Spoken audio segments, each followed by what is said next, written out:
সক্ষম হয়েছিল। He has fail, তার সম্পর্কে ক্রিটিক্সরা বলছে যে সে ব্যর্থ হয়েছে।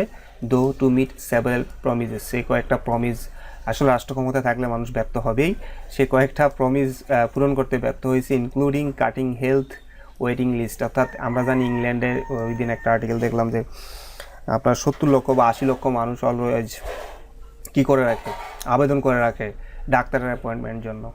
অর্থাৎ এই যে হেলথ ওয়েটিং লিস্ট, এদেরকে বলে waiting list, health waiting list. আমার মানে আমি একটু অসুস্থ, ডাক্তার দেখাবো, আমি আগে আবেদন করে রাখতে হবে। এই আবেদন করে রাখার কারণ হচ্ছে ডাক্তারের সিরিয়াল পাচ্ছি না। তো এই জিনিসটা আসলে including cutting health waiting list, অর্থাৎ এই লিস্টটা ছোটো হচ্ছে না, যেটা উনি বলছে যে আমি এটা করব। স্টপিং ইরেগুলার ইমিগ্রেশন, অর্থাৎ সে থামাইতে পারছে না। ইরেগুলার মানে মানে মানে মানে এখানে ইরেগুলার বলার অর্থ হচ্ছে অবৈধ, অবৈধ যে ইমিগ্রেশন সেটা উনি